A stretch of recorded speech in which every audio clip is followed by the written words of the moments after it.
ध्यान से सुनना दोस्तों। जब लोग आपके आइडिया को सुनकर आपको पागल कहने लगें तो समझ जाना आप सही ट्रैक पर चल रहे हैं।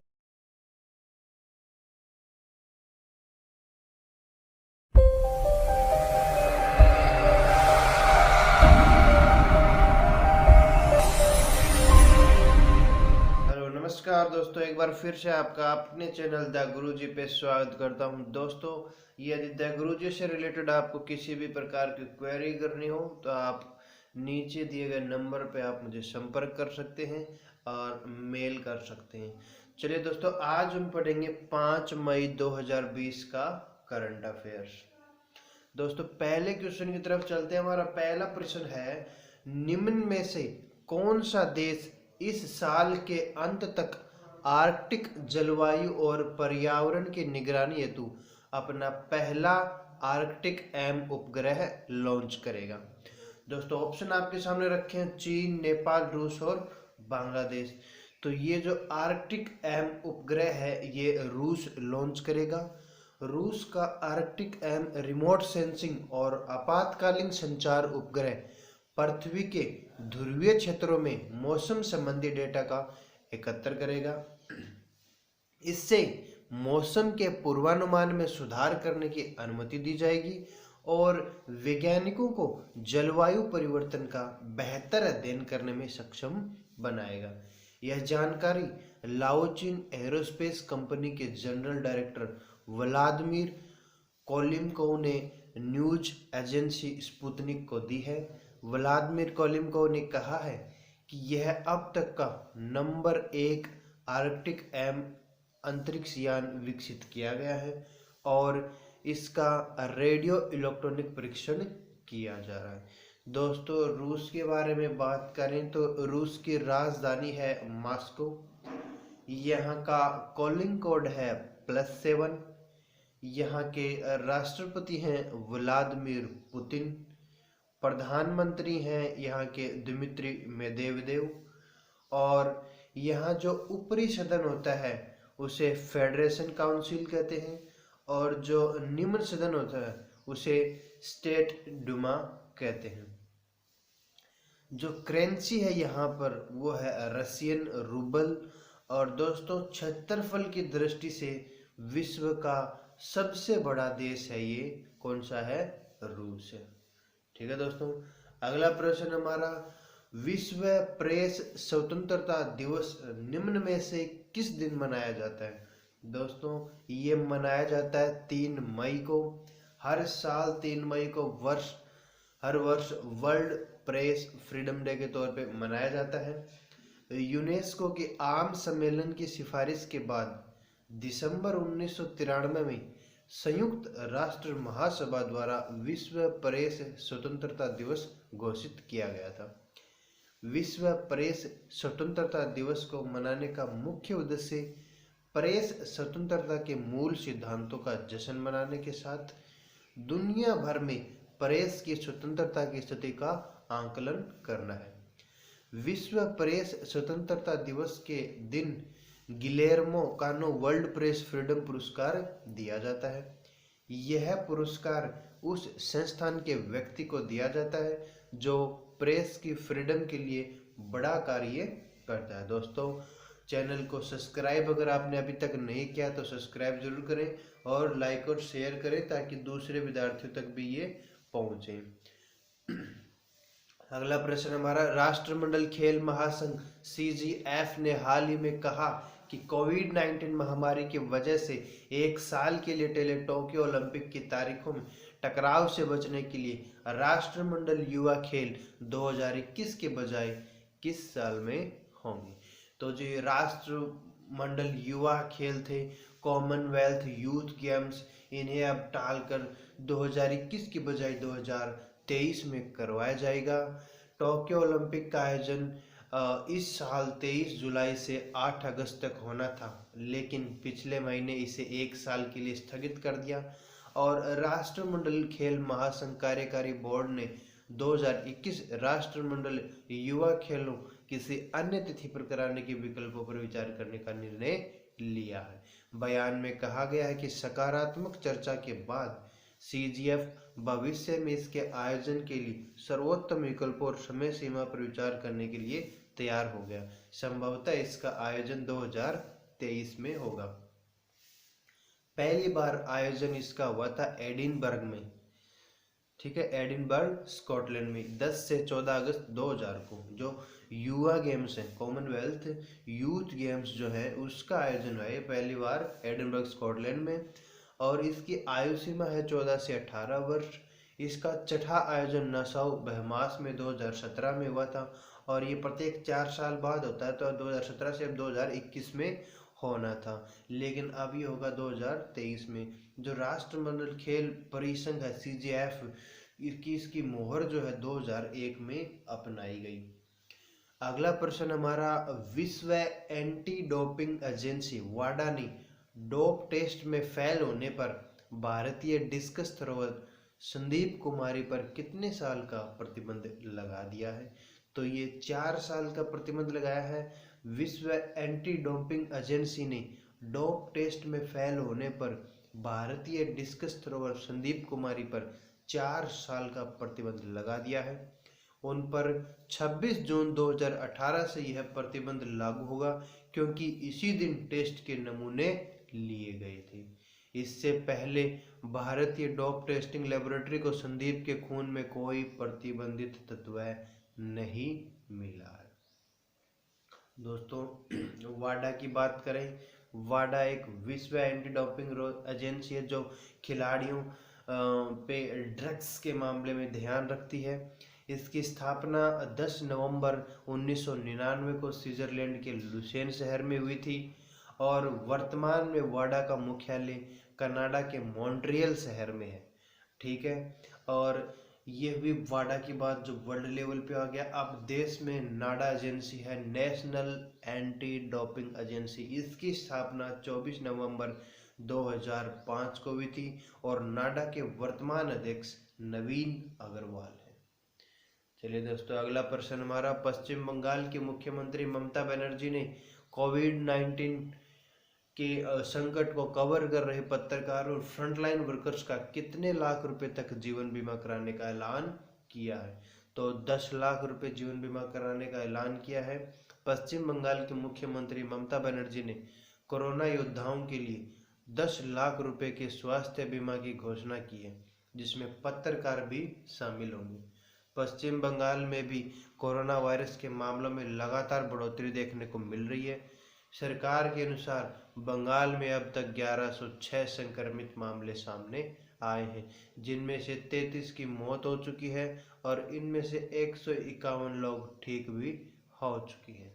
दोस्तों बात करें पश्चिम बंगाल की, तो ये 26 जनवरी 1950 को स्थापित राज्य है, और इसकी राजधानी है कोलकाता। इस राज्य का सबसे बड़ा शहर है वो भी कोलकाता है, और इसमें जिलों की संख्या है वो 23 है। यहाँ के राज्यपाल हैं जगदीप धनखड़, और मुख्यमंत्री हैं ममता बनर्जी, ठीक है। विधायिका जो है यहाँ पश्चिम बंगाल में विधानसभा की सीटें जो हैं 295 हैं, और उच्च न्यायालय है जो कलकत्ता उच्च न्यायालय है। अगला प्रश्न देखें दोस्तों, ICC द्वारा जारी ताज़ा टेस्ट रैंकिंग में भारत को कितने स्थान पर रखा गया? अभी कोई मैच वगैरह भी नहीं चल रहे, फिर भी जो है भारत ने अपने शीर्ष स्थान को गंवाकर तीसरा नंबर पाया है। भारत ने ICC टेस्ट रैंकिंग में अपना शीर्ष स्थान खो दिया और तीसरे स्थान पे आ गया है। ऑस्ट्रेलिया ने ICC द्वारा ताज़ा टेस्ट और T20 रैंकिंग में पहला स्थान हासिल कर लिया है। ICC ने 1 मई 2020 को वर्ष रैंकिंग जारी की, जिसमें 2016-17 की 70 की रैंकिंग को हटा दिया गया है।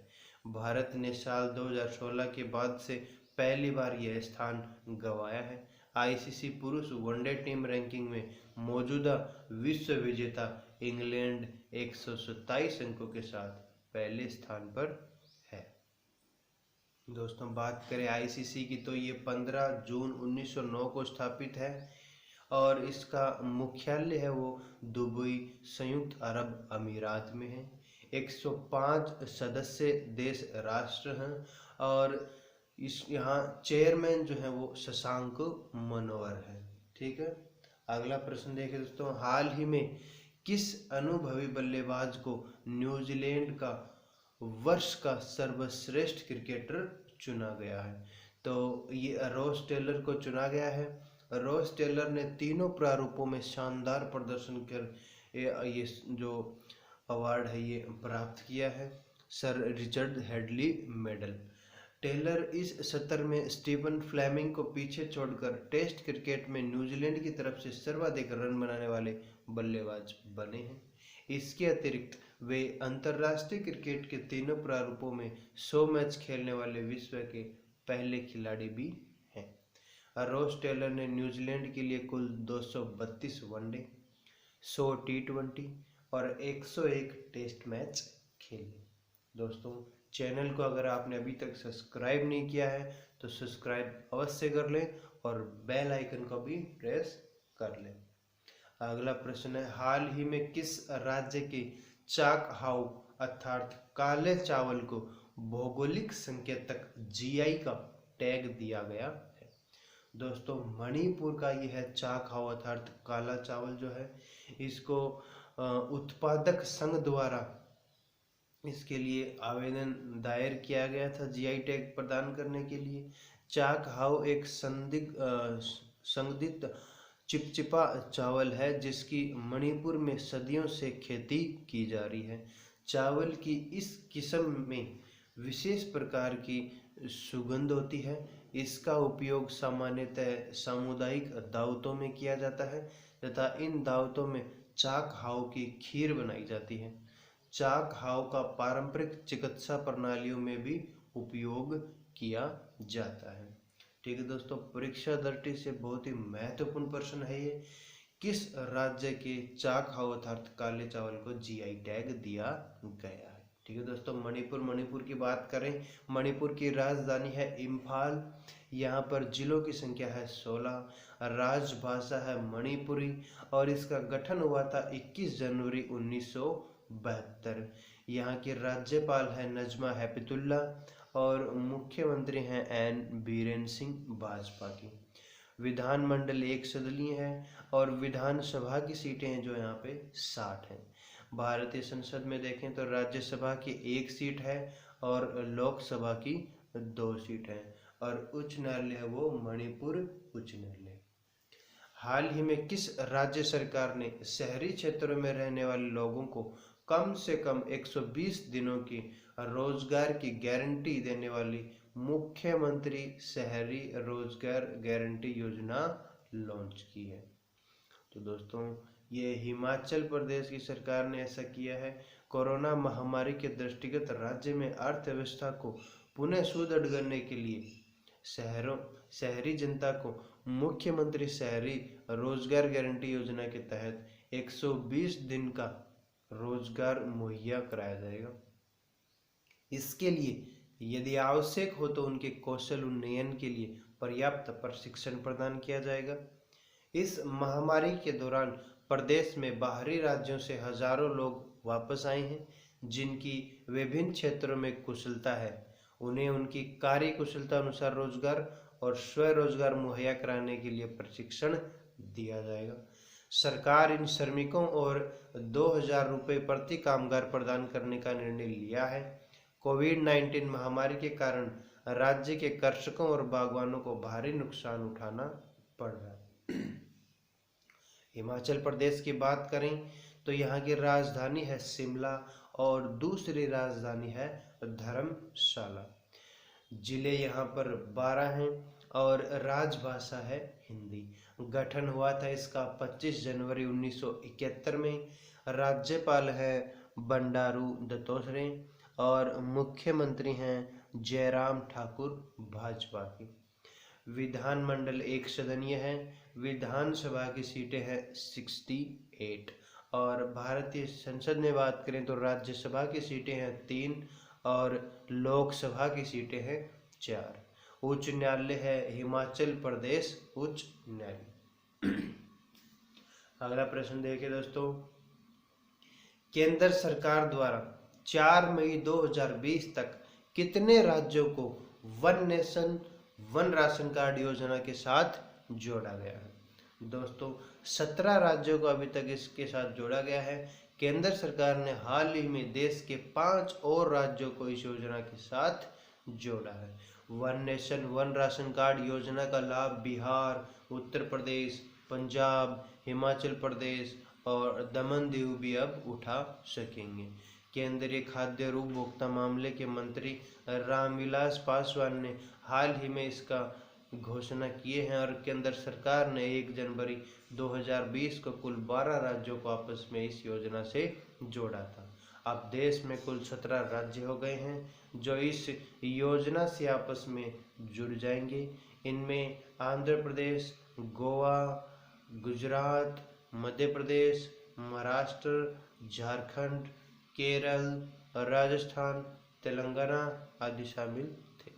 दोस्तों लॉकडाउन चल रहा है, कोरोना का प्रकोप चल रहा है, तो आप stay home, stay safe and keep learning. घर पे रहें, सुरक्षित रहें और सीखते रहें। और वीडियो अगर पसंद आ रहा हो, वीडियो में दिए जा रहे कंटेंट अगर आपको पसंद आ रहा हो तो आप वीडियो को, चैनल को सब्सक्राइब ज़रूर करें और बेल आइकन को दबाना ना भूलें। लाइक एंड कमेंट जरूर करें दोस्तों। धन्यवाद। जय हिंद, जय भारत।